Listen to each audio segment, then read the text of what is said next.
ಇವತ್ತು ನಾನು ರಾವಿಶಿಂಗ್ ರಿಟ್ರೀಟ್ ಬಂದಿದ್ದೀನಿ. ತುಂಬಾ ದಿನದಿಂದ ಒಳ್ಳೆ ರೆಸಾರ್ಟ್ ಹೋಗ್ತಾ ಇದೆ. ಫೈನಲಿ ನನಗೆ ಈ ರೆಸಾರ್ಟ್ ಸಿಕ್ತು. ಇಲ್ಲಿ ಬಂದಿದ ತಕ್ಷಣ ರೂಮಲ್ಲಿ ಚೆಕಿಂಗ್ ಮಾಡಿದೆ. ರೂಮ್ ಆಚೆ ಈ ತರ ವ್ಯೂ ಇತ್ತು. ಆಮೇಲೆ ಪ್ರೈವೇಟ್ ಸ್ವಿಮ್ಮಿಂಗ್ ಪೂಲ್ ಕೂಡ ಇತ್ತು. ಆಮೇಲೆ ನಾನು ಬಫೆ ಸಿಸ್ಟಮ್ ಲಂಚ್ ಮಾಡಕ್ಕೆ ಹೋದೆ.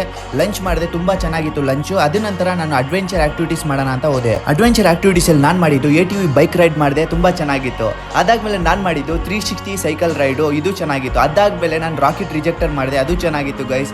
ಅದಾದ್ಮೇಲೆ ನನ್ನ ಫ್ರೆಂಡ್ ಮಾಡಿದ್ಲು rope activity crazy.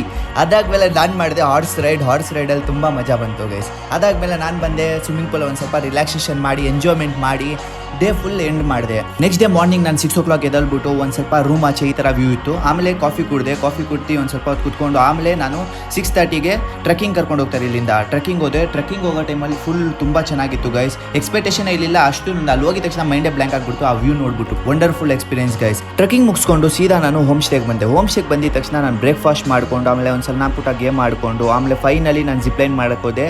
Karnataka longest zipline ಇದು, 800 ಮೀಟರ್ಸು. ಈ ಥರ ಜಿಪ್ಲೈನ್ ಎಲ್ಲೂ ಇಲ್ಲ ಕರ್ನಾಟಕಲ್ಲಿ, ಈ ರೆಸಾರ್ಟಲ್ಲಿ ಮಾತ್ರ ಇದೆ, ರಾವಿಶಿಂಗ್ ರಿಟ್ರೀಟ್ಸಲ್ಲಿ.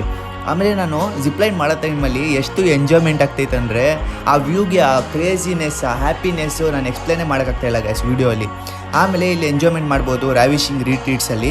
ಇಲ್ಲಿ ಏನೇನಿರುತ್ತೆ ಅಂದರೆ ಸ್ವಿಮ್ಮಿಂಗ್ ಪೂಲ್ ಇರುತ್ತೆ, ಹೋಮ್ ಸ್ಟೇ ಇರುತ್ತೆ, ಅಡ್ವೆಂಚರ್ ಆ್ಯಕ್ಟಿವಿಟೀಸ್ ಇರುತ್ತೆ. ಅದ ನಂತರ ನಿಮಗೆ buffet system, lunch, dinner, breakfast ಎಲ್ಲ ಇರುತ್ತೆ. ಯಾಕೆ ವೇಟ್ ಮಾಡ್ತಾ ಇದ್ದೀರಾ ಗಾಯ್ಸ್? ರಾವಿಶಿಂಗ್ ರಿಟ್ರೀಟ್ಗೆ ಬನ್ನಿ, ಎಂಜಾಯ್ಮೆಂಟ್ ಮಾಡಿ ಗಾಯ್ಸ್.